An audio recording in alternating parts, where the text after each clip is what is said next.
Welcome back to the Forensics Detailing channel. Today we are going to be reviewing the In2detailing forced rotation dual action polisher.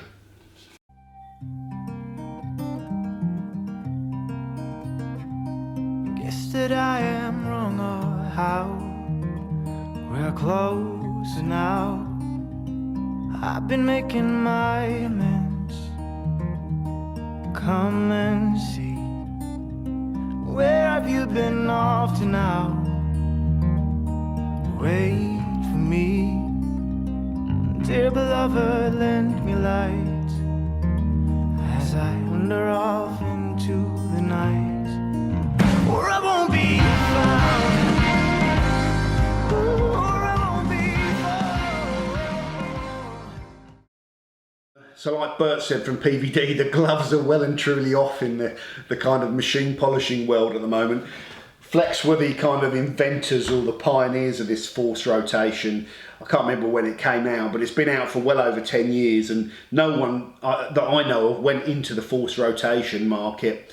And then I think a couple of years ago you started seeing these copies coming out from a particular manufacturer over in China that's offering some good tools with good reputations that are used by lots of sort of detailing brands out there.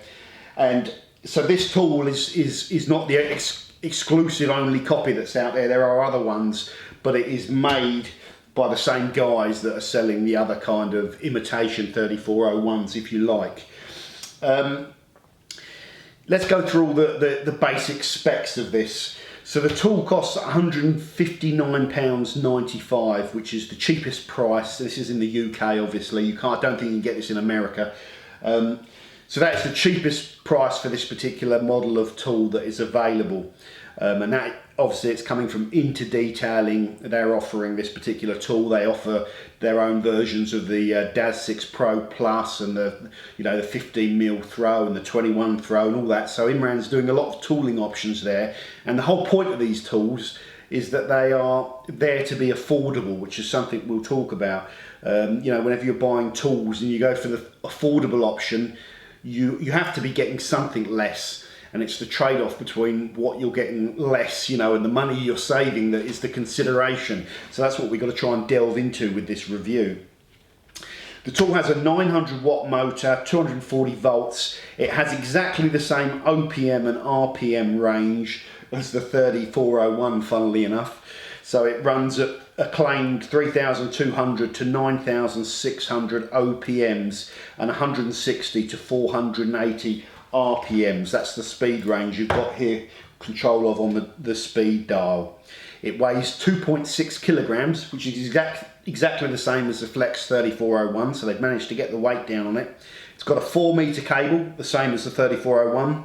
It has an 8-meter throw, so the offset on the main axle for the free spinning bearing that runs around the track, so it's not actually free spinning.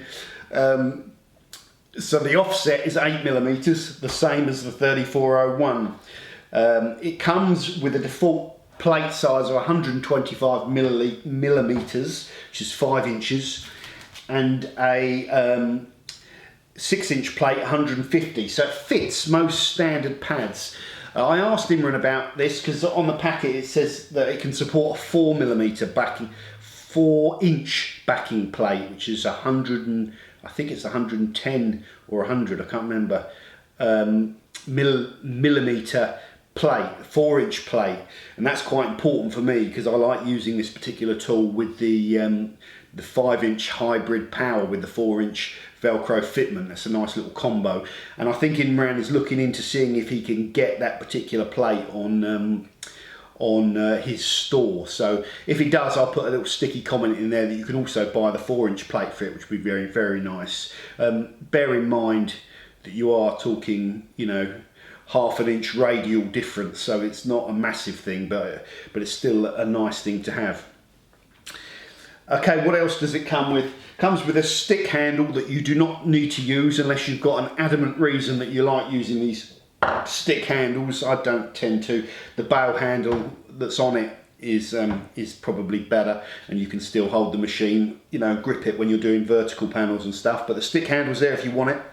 Comes with an Allen key that you use if you want to change plates. And just a note, there is a washer underneath that main bolt that you need to make sure you transfer across, rather than just putting the bolt into the plastic plate and damaging the plate. So transfer the little washer that's in there every time you swap these around. What else? It comes with some spare brushes in there in case they get worn after a few years. You know, that's what the things that usually go on these machines, so it's handy they include those.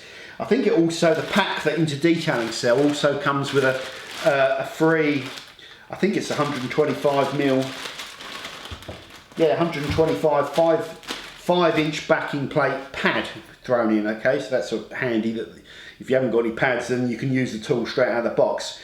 Also comes with 12-month warranty, and I think that's an In2detailing warranty, so if you have any faults with the tool, you know, it breaks down on you, you'll be able to send it back within the first year. So what do we know so far?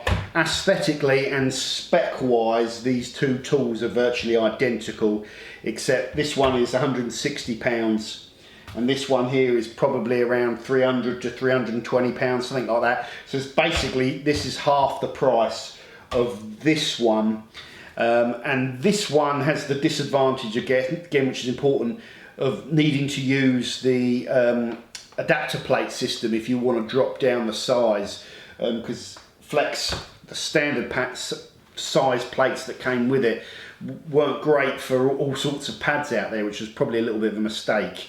So you don't need an adapter plate system with this. You just swap the plates around. So that will save you a little bit further money. So the next thing to delve into is how the tools are actually different when you use them. What, as you as an end user, getting if you take the cheap option as opposed to the more expensive option, and there are things to consider. Now, first up, as I sort of went through when I compared the DAS 6 Pro Plus, that Imran offers, to the Rupes and the Flex offering, you get a lot less, or I say a lot less, you get a few less electronic features. This machine still has a soft start, just to make the start up a little bit less of a shock or a surprise, so it takes a little bit of time to build up its speed, which is a good thing. All the tools should have that now. This obviously has the soft start. The Flex also has some of those electronic functions like the power shut off. If you get your power gets cut off and you have to leave for a fire hazard or something, and the power comes back on, the tool will not start up automatically, which is nice, but it doesn't really bother me too much, that. But you know, it could come in very handy. And the Flex has all the overheat functions and that sort of stuff, cut off, you know, safety cut off. I don't believe this has that particular thing. So some less electronic features, and this, you know, this has got that microprocessor control, which is handling all those things, which is probably one of the reasons why it's a little bit more expensive. The motor isn't quite as powerful in this, you know, 110 watts versus 900 watts, but how that translates to when you're using the tool, you're not going to notice a difference, and you're not going to be slowing or stopping either of these force rotation tools down, unless you are literally hammering them into the paintwork and putting all your weight on them, doing ludicrous things. So there is no worries about the fact that the one has a slightly less powerful motor, and really that comparison may not even be accurate as to what sort of force, you know, or torque the machine's putting out anyway. So I'll say this machine doesn't have any problems with the amount of power or torque that it's putting down through the pads onto your paintwork, and you're not going to slow it down. So what are the main layman's differences between the two? It comes down to a couple of very simple things: noise and vibration for me. So I've been using the tool and I've been using them side by side and comparing them side by side. First thing is, this tool is louder than the In2detailing forced rotation tool is louder than the Flex 3401, okay? And you'll probably hear it if I just fire it up here. So this is on full whack.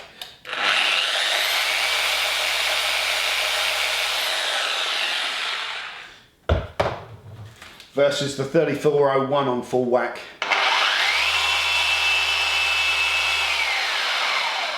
Definitely louder. Okay, that's quite loud on speed 6. The difference in volume is not too much of a problem, you know, but you would want to be wearing earphones with this if you're using it on top whack. It doesn't get that much quieter if you dip it down to speed 4. Quite loud, so you want to put in the headphones on. The main thing is the next thing that I talked about, vibration. This tool, it kicks out more vibration than the 3401. There's no doubt about it. I can feel it in my hands all through the different speed ranges. And you can hear it as well. There's a slightly more grinding noise coming from the tool. So perhaps the Flex has slightly higher quality internals, you know, cogs and all that sort of stuff, because this tool is definitely a lot smoother.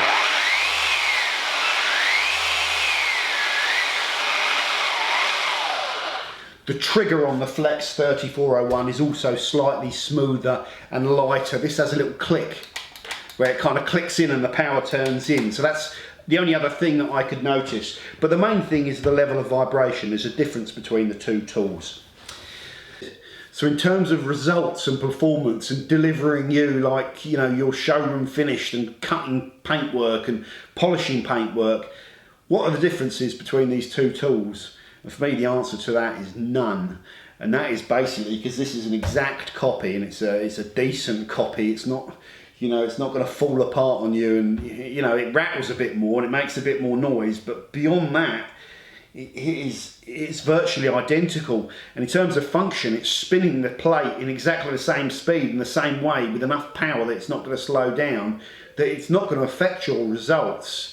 So really the differences in these tools are the things that I've mentioned. They're more about usability, vibration, noise, a few electrical functions that aren't going to be that much of a problem to anyone. So it's quite easy for me in this review, really. It's very similar to when I was sort of talking about the other Chinese made offerings, the DAS 6 Pro Plus kind of, which, you know, 15mm throw, which is a copy of the Rupes one, you know, their concept.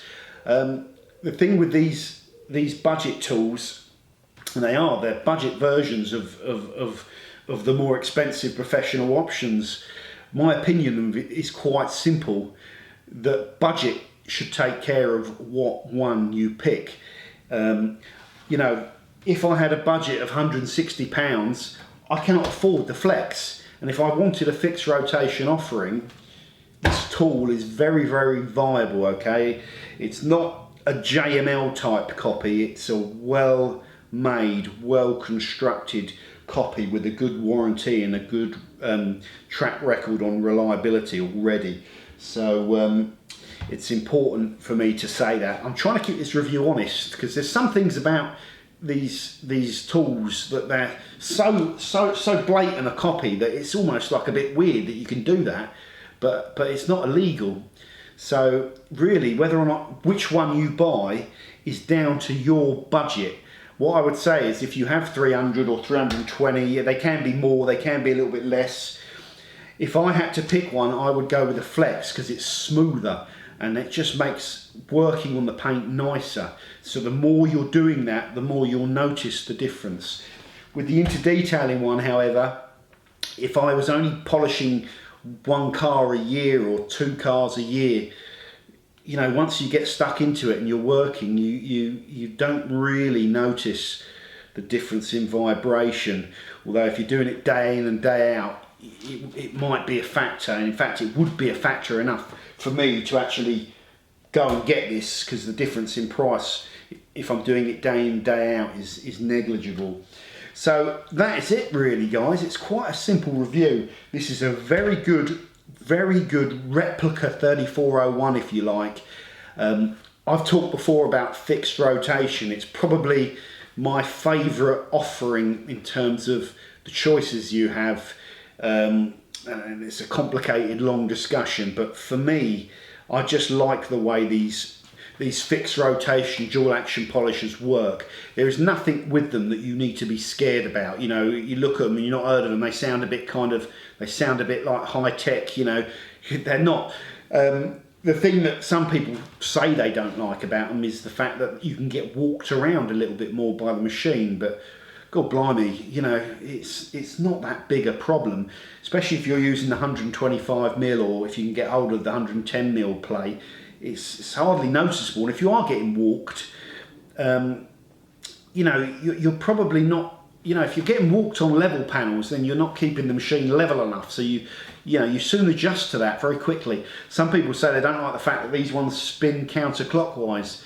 Again, for me, it doesn't even come into my brain when I fired the thing up, and you're just leveling it on the panel. So they're not really negatives for me. But the biggest thing is they never slow down and they never stall. So when I'm working over wings and stuff like that, you know, I'm conscious of the fact with the free spinning DAs, I'm trying to back off and keep that pad whizzing over and spinning up to keep twirling the abrasives around. With this, it will just keep plodding along at the speed you've set it at, and that for me gives me more consistent results, and why I prefer them when I'm doing kind of correction.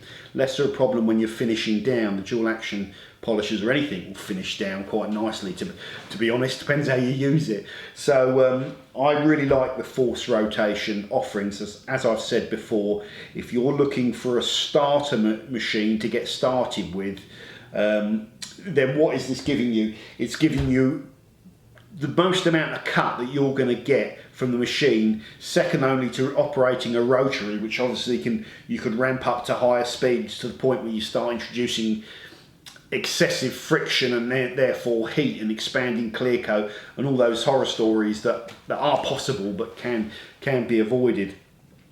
But I think it edges it for me in the amount that it can correct paint, the capability over free spinning offerings. Although those long throw machines are still pretty cool, you know, I like them, but these are my favourite. I just find them easier to use as well. You don't have to worry about the plate stall and stuff like that. It's one thing less to be mindful of. So the In2detailing machine, used it on my sister's filthy Audi, you know, absolutely, Jesus, that car is awful, and I am not polishing the whole car, no way. I just wanted to do enough to figure out how good this tool was and to see if it could cut out all those scratches and stuff like that. And like I say, from using both of them in conjunction, the results of this tool are exactly the same as the 3401. It's just your trade-off is extra noise and vibration for saving, well, for half the price basically. And as I've explained, the less cutting, the less polishing you're doing, the less of a factor that is. So your budget should take care of which one you choose. As always, with all of the things, I'll put a link to this in the description. It comes from In2detailing, and like I say, it's $159.95, which is a fantastic price that you are not going to be able to beat, as far as I know, you know. So there we go.